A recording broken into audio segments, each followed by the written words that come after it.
नमस्कार दोस्तों, मैं अभिमन्यु सिंह। मैं इस समय भारतीय रेलवे में स्टेशन मास्टर के पद पर कार्यरत हूँ। और जैसा कि सभी जान रहे हैं, आरआरबी एनटीपीसी का नोटिफिकेशन आया हुआ है लेवल 5 और लेवल 6 की पोस्ट के लिए, और लेवल 2-3 के लिए अलग आया हुआ है। लास्ट टाइम जो था 2019 वाला, उसी में मेरा सिलेक्शन हुआ था। उस टाइम 2, 3, 4, 5, 6 सबका कंबाइंड नोटिफिकेशन था। और बहुत सारे लोग के सवाल जवाब रहते हैं। मेरे ही बहुत से मित्र लोग हैं, कैसे फॉर्म भरें, कौन सा जोन चुनें, तैयारी कैसे करें, और आफ्टर सिलेक्शन कौन सी पोस्ट का प्रोफाइल क्या है, सैलरी क्या है, ये सब चीज़ें सबके सवाल जवाब रहते हैं। तो मेरा जो 1.5 साल का अनुभव भारतीय रेलवे में है, मैं आपके साथ वो शेयर करूँगा, प्लस कुछ प्रिपरेशन करने के तरीके। सबके अपने अपने होते हैं, मेरा भी अपना है, तो मैं आपके साथ साझा करता हूँ। जिसको उचित लगेगा वो उस रास्ते को अपनाएगा, जिसको उचित नहीं लगेगा वो अपने रास्ते पे चलेगा। तो वैकेंसी लेवल 5 और 6 की हम बात करेंगे, 2-3 की फिर कभी नेक्स्ट वीडियो में बात करते हैं। तो लेवल 5 और लेवल 6 में जो वैकेंसी आई हुई है, उसमें तो पहला है लेवल 6 में, लास्ट टाइम 2 थे। एक एसएम का था, स्टेशन मैनेजर या स्टेशन मास्टर बोल लीजिए आप, और दूसरा कॉमर्शियल क्लर्क था। उसमें बहुत कम पोस्ट वगैरह थे। इस बार उसकी जगह पे है चीफ कॉमर्शियल कम टिकट सुपरवाइज़र, जिसके 1736 पोस्ट हैं। और एसएम की बात करें 994 पोस्ट हैं। अलग अलग जोन में अलग अलग है, ये मैं ऑल ओवर की बात कर रहा हूँ। लेवल 5 में बात करें तो गुड्स ट्रेन मैनेजर यानी कि जीटीएम, या फिर इसको हम जनरल लैंग्वेज में गुड्स गार्ड के नाम से जानते हैं। इसके 3144 पद हैं, 3144। देन JAA, ये जूनियर अकाउंट असिस्टेंट कम टाइपिस्ट की पोस्ट है। ये बहुत ही अच्छी पोस्ट मानी जाती है, ऐसा सभी कहते हैं। Then senior commercial cum clerk, senior commercial cum typist, 732 पद हैं। इस तरह से कुल मिला के 8113 पद हैं। तो JAA की सबकी हमारी भी तमन्ना थी, लेकिन एक्सीडेंटल एसएम चुनने का ऑप्शन ये उसमें भ्रांतियाँ लोगों ने फैला दी कि भाई शुरू में जो मिल रहा है अगर उसमें आपने नहीं लिया, दैन आपने बाद वाले में आपका नाम नहीं आया तो आप पहले से भी जाएंगे, दूसरे से भी जाएंगे। तो इस तरह से हम लोग एसएम बन गए। अदरवाइज हम लोग का प्रेफरेंस भी लेवल 5 में जूनियर अकाउंट असिस्टेंट कम टाइपिस्ट के लिए ही था। तो कुछ मिस इन्फॉर्मेशन के चलते ये सीन हो गया, लेकिन अब जो हैं सो हैं। तो बात करते हैं कि तैयारी कैसे करें। फॉर्म भरना कि जोन से भरना, ये सबका इंडिविजुअल है। जनरली लोग बोलते हैं जोन के लिए बहुत कन्फ्यूजन होता है। जोन के लिए कोई कन्फ्यूजन नहीं होना चाहिए। इंडियन रेलवे में एक व्यवस्था ये बहुत अच्छी है कि म्यूचुअल ट्रांसफ़र हो जाते हैं जनरली, और ऑन रिक्वेस्ट ट्रांसफ़र में तो समय लगता है, लेकिन जो म्यूचुअल ट्रांसफ़र होते हैं, इंटर जोन हो या मतलब जोन के अंदर हो या अन्य किसी जोन के साथ आपका जोनल ट्रांसफ़र हो रहा है, तो वो भी 3 महीने 6 महीने, मोटा मोटी 6 महीने में हो ही जाते हैं। ठीक है, 6 महीने, कई बार 1 साल भी लग जाता है, लेकिन ये है कि देर सवेरा आप अपने होम टाउन में पहुंच सकते हैं। बस आपको अपने म्यूचुअल पार्टनर को खोजना होता है, उसी में जो समय लगे सो लगे। ये एक अच्छा विकल्प है। तो इस बेस पे आप कहें कि नहीं मुझे अपना होम जोन ही भरना है, ऐसा कोई ज़रूरी नहीं है। आप सबसे पहला अपनी तैयारी देखिए कि आपकी तैयारी किस लेवल की है। एक होता है भाई 120 नंबर का पेपर है, 120 में मेरे 90 नंबर आ जाएंगे, 95 नंबर आ जाएंगे, तो फिर आप तो जहाँ आपका घर है वही जोन चुनिए, क्योंकि सिलेक्शन आपका वैसे भी 95 नंबर अगर आ रहे हैं, प्री मेंस की बात कर रहे हैं, तो सिलेक्शन आपका लगभग तय है। तो उस केस में आप किसी अन्य जोन में जाके फिर आपको म्यूचुअल खोज रहे हैं, ये कर रहे हैं, वो कर रहे हैं, परेशान होने का मतलब नहीं है। हाँ, लेकिन आपकी तैयारी ऐसी है कि आपको एक होता है कि हाँ भाई 50-50 चांस है, हो जाएगा नहीं होगा, इस तरह वाला असमंजस में है कि 1 नंबर से बाहर हो रहे हैं, 2 नंबर से बाहर हो रहे हैं। उसको इसमें फिर आप जहाँ वैकेंसी ज़्यादा है और जहाँ पे कट ऑफ कम जाती है, आप बहुत सी साइट पे देखेंगे, आपको जानकारी मिल जाएगी कौन से जोन की कट ऑफ कम जाती है, कौन सी की ज़्यादा है, कौन सी की हमेशा से हाई रही है। एक होता है कि भाई इलाहाबाद है, पटना है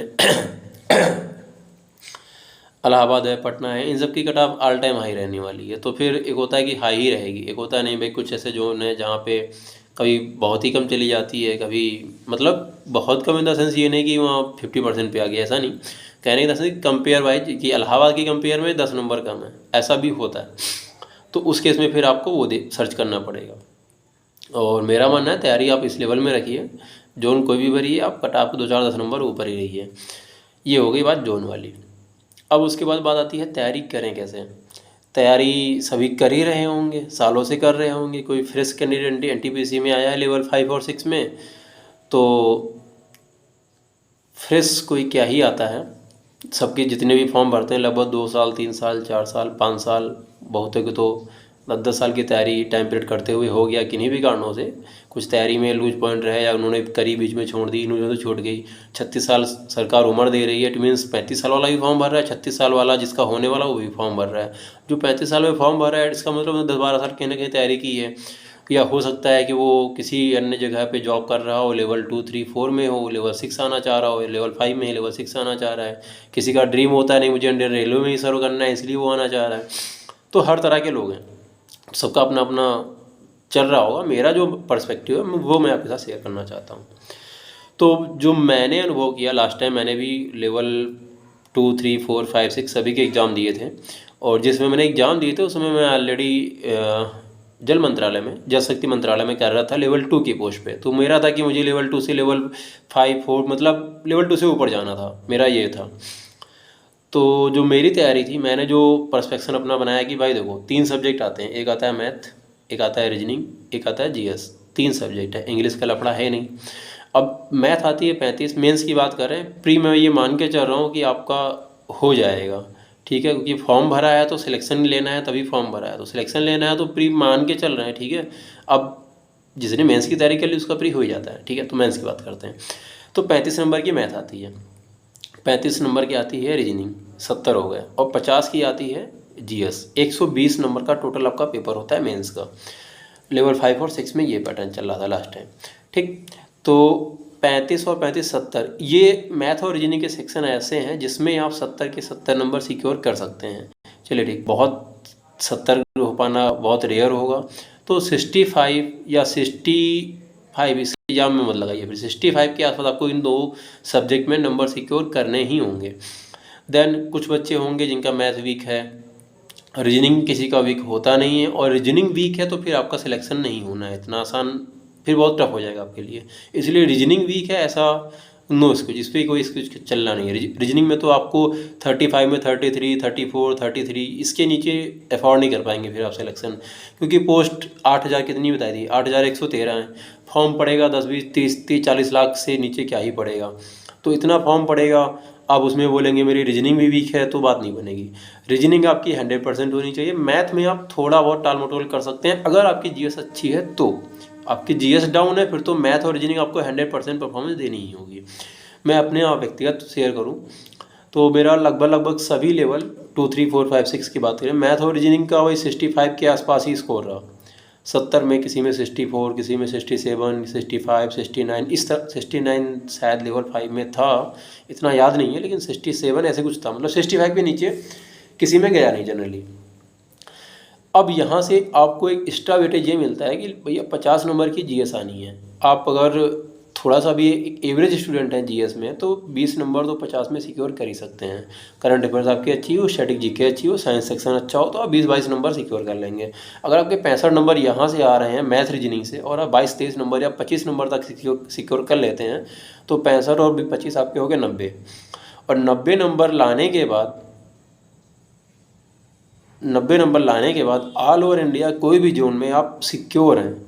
लास्ट टाइम के हिसाब से सिक्योर थे, इस बार कंपटीशन बढ़ा, संसाधन बढ़े, बहुत से बच्चे और इंक्लूड हुए, 5 नंबर और बढ़ा लीजिए, तब भी 85-87 के ऊपर जाएगी नहीं कट ऑफ। हाँ ये है कि अब सिर्फ आपने कट ऑफ ही मीट करनी है, वो भी सही नहीं है। कट ऑफ से कम 5-7 नंबर ऊपर होंगे तब आपका सिलेक्शन होने वाला है, ठीक है। ये नहीं कि आप 82 कट ऑफ है 83 नंबर लेके सिलेक्शन चाह रहे हैं तो फिर नहीं हो पाएगा। फिर आप साइको में झूल रहे होंगे, टाइपिंग में झूल रहे होंगे, वो फाइनल मेरिट में बाहर हो गए, मेडिकल के बाद बाहर हो गया, वो सब ड्रामा हो जाएगा। इसलिए पहले से इतना प्रिपेयर रहिए कि 95 का टारगेट लेके चलिए, 95 100 का टारगेट लेके जाइए और 90 के ऊपर ही रहिए। 90 के ऊपर आप हैं इट मीन सेफ खेल रहे हैं। जीएस क्या पढ़ें कैसे पढ़ें वो फिर कभी, अभी ये है कि किस सेक्शन पे अधिक ध्यान देना है। तो रीजनिंग 35 में 35 33 34 इसके नीचे जाना नहीं है। मैथ में आप टारगेट बना लीजिए, पढ़ाई करिए, दिनों रात करिए कि मैथ, और बहुत टफ मैथ आती भी नहीं है।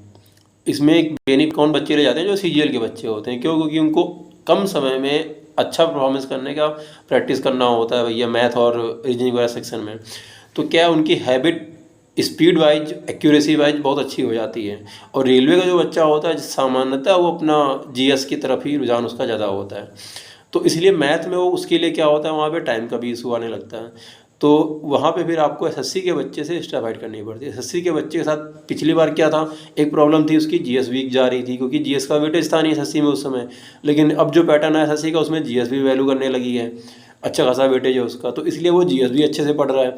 तो एसएससी वाला बच्चा रेलवे में अच्छी खासी वैकेंसी लेके जाता है। तो अगर उसको आपको फाइट देनी है तो आपकी जीएस तो अच्छी होनी ही चाहिए, प्लस मैथ और रीजनिंग आपको प्रयास पूरा करना है 65+ लेके ही जाए, तभी आप इसमें सिलेक्शन मानिए अपना, ठीक है। तो ये तो हो गया कि किस सेक्शन पे आपको अधिक फोकस करना है। मैथ रीजनिंग ओके करिए, देन आप पूरा समय जीएस में दीजिए। और मॉक टेस्ट सबसे बड़ा और अहम रोल आता है मॉक टेस्ट। स्पीड एक्यूरेसी ये सब ठीक है, मॉक टेस्ट में देंगे तो स्पीड भी बनेगी, एक्यूरेसी भी ध्यान दीजिएगा। और जब तैयारी एक सर्टेन लेवल तक आपकी पहुंच जाए उसके बाद आप क्या करिए, मॉक टेस्ट डेली बेसिस पे 1-2 डेली बेसिस पे करिए। हम लोग अपने समय क्या करते हैं, हम लोग तो 3-4-5 तक मॉक देते थे। क्यों? एक हो गया कि रेलवे का हम लोग भी एसएससी के एस्पिरेंट रहे, सिलेक्शन नहीं हो पाया किन्हीं कारणों से। किन्हीं कारणों से क्या, मैथ बहुत अच्छी थी हम लोग इसलिए सिलेक्शन नहीं हो पाया। सीजीएल के कंपेयर में मैथ बहुत अच्छी थी, एनटीपीसी के कंपेयर में मैथ अच्छी नहीं थी, इसलिए मैथ में अच्छे नंबर एनटीपीसी में आए। यहाँ पे समझने वाली बात यही है, मेरे सीजीएल में कभी भी 100 में से 70 के आसपास ही रहे, 67, 68, 140, 139, 32, इस तरह मेरा राय स्कोर रहा। बढ़ने के बाद वो 190, 190, 180 इस तरह से होता था, लेकिन राय स्कोर मेरा 70% रहा। जब मैं सीजीएल में 70% कर रहा हूँ और मैं यहाँ पे आ रहा हूँ तो वही मेरा 90-95% हो रहा है एनटीपीसी में। तो अब यहाँ से एक अनुमान लगाइए कि जो सीजीएल का बच्चा है उसके पास कितना एक्स्ट्रा वेटेज है एनटीपीसी के एग्जाम में, क्योंकि है लेवल 6 का ही, लेकिन एनटीपीसी सीजीएल की तुलना में थोड़ा सा सॉफ्ट कॉर्नर मिल जाता है हमें यहाँ पे, कि हाँ थोड़ा सा एक्स्ट्रा वेटेज मिलता है, कि यहाँ हमारे लिए थोड़ा सा आसान पड़ता है। ये सब एसएससी के बच्चों के साथ है मेरे हिसाब से। तो ये बात हो गई। और जीएस की बात, जीएस में लेवल 6 का है पेपर, तो पेपर जाहिर सी बात है इतना आसान नहीं होने वाला है। जीएस आप अच्छे से पढ़िए, क्या क्या पढ़ना है वो फिर अन्य दिन किसी वीडियो में हम लोग चर्चा करेंगे। तो ये हो गया क्या क्या पढ़ना। अभी मॉक पे हम लोग बात कर, हाँ मॉक पे बात कर रहे थे हम लोग। तो मॉक करिए आप। और हम लोग 4-5 इसलिए यहाँ से बात ख़त्म हुई थी, 4-5 मॉक डेली बेसिस पे इसलिए हो जाते थे क्योंकि मैथ एसएससी से हम लोगों ने सीख रखी थी, तो स्पीड अच्छी खासी थी। हम लोग 1 घंटे में स्पीड टेस्ट निपटा दिए। 50 जीएस के क्वेश्चन है, मुश्किल के 10-12 मिनट 15 मिनट लगते हैं। रीजनिंग की स्पीड आप सीजीएल में प्री में बैठ रहे हैं तो वहाँ 1 घंटे में 100 क्वेश्चन करने, वहाँ से स्पीड अच्छी बन जाती है। कुछ टाइम के हम लोग बैंक के एस्पिरेंट भी रहे तो बैंक में कैलकुलेशन स्पीड आपकी बहुत अच्छी कर देते हैं लोग, प्रैक्टिस करा के। तो फिर वहाँ से आपकी बैंकिंग से हम लोग की मैथ और रीजनिंग दोनों की स्पीड अच्छी हो गई थी। और कॉन्सेप्ट सीजीएल ने क्लियर कर रखे थे, इसलिए यहाँ पे हम लोग आराम से 1.5 घंटे लगते थे। 1 घंटा अपना मॉक दिया, आधा घंटा एनालिसिस किया। मॉक देने की एक शर्त, आप एक दीजिए लेकिन एनालिसिस बहुत अच्छे से करिए। एनालिसिस में 2 घंटा लग रहा है, लगने दीजिए, लेकिन हर एक क्वेश्चन का, चाहे वो मैथ का हो चाहे वो रीजनिंग का हो, एनालिसिस बहुत ज़रूरी होता है। एनालिसिस करिए अच्छे से, एनालिसिस के ही नोट्स बना लीजिए। मैथ में जैसे आपने 120 सवाल किए, 120 में कम से कम 20-30 सवाल आपको ऐसे मिल जाएंगे मैथ रीजनिंग और जीएस मिला के जो इम्पॉर्टेंट होंगे। क्योंकि देखिए पेपर पैटर्न हमेशा ऐसा ही होता है कि 120 सवाल बने, 120 में से लगभग 40-50 सवाल तो ऐसे हैं कि कक्षा 12 पास कर लिया आपने, इट मीन्स आप कर लेंगे 40-50 सवाल। फिर 40-50 सवाल ऐसे हैं जिसके लिए आपको 1-2 साल 3 साल की तैयारी करनी होगी, कोचिंग संस्थानों में जा करके, घर में बैठ के, ऑनलाइन क्लासेस करके, जो भी आपका जरिया है उसके लिए आपको तैयारी करनी होगी। उसके बाद जो बाकी के 20-30 सवाल बचते हैं वो दिलवाते हैं सिलेक्शन।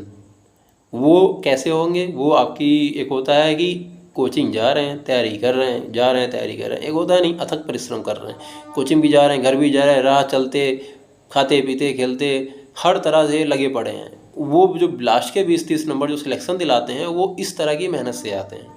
और जब तक आप इस तरह की मेहनत वाले जोन में नहीं गए हैं तब तक आप फॉर्म भरिए, पेपर दीजिए, तैयारी करिए, तब तक ही चलता रहेगा। सिंपल सा है। एक टाइम पीरियड होता है कि आपका पहला साल होगा, आपको लगेगा मैं कक्षा 12 पास करके आया हूँ, दुनिया पलट दूंगा, ये वो दुनिया सबका रहता है। फिर धीरे धीरे जब वो आता है संस्थानों में, देखता है यहाँ तो बहुत बड़े बड़े धुरंधर बैठे हुए हैं, 30 साल हो गई उम्र तब भी बैठा है, ये क्या है भैया।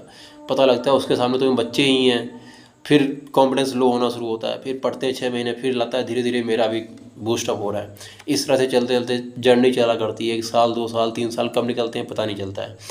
उसके बाद फिर एक आपका जोन आने लगता है कि आप प्री पास करने लगते हैं, फिर किसी में होता है मेंस आपने पास कर लिया, फिर हुआ किसी में इंटरव्यू है तो, नहीं है तो किसी में डीवी में गया, किसी में फाइनलिस्ट से बाहर हुए।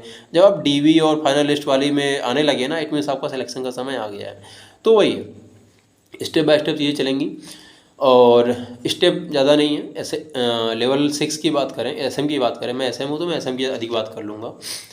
तो प्री देंगे, फिर आप मेंस देंगे, मेंस के बाद साइको होता है, साइको दे लीजिए। साइको के बाद हाँ कंबाइंड कटऑफ बन गई, फिर आप मेडिकल कराइए, डीवी कराइए, मेडिकल कराइए, सिलेक्शन लीजिए। आपका जो भी ट्रेनिंग होगा, ट्रेनिंग के बाद ज्वाइनिंग करिए, जॉब करिए। ये पूरा सिस्टम हो गया। और वीडियो 15 मिनट का हो गया है, 16 मिनट का हो गया है, और बाकी की अन्य चर्चा हम लोग फिर किस दिन करते हैं। धन्यवाद।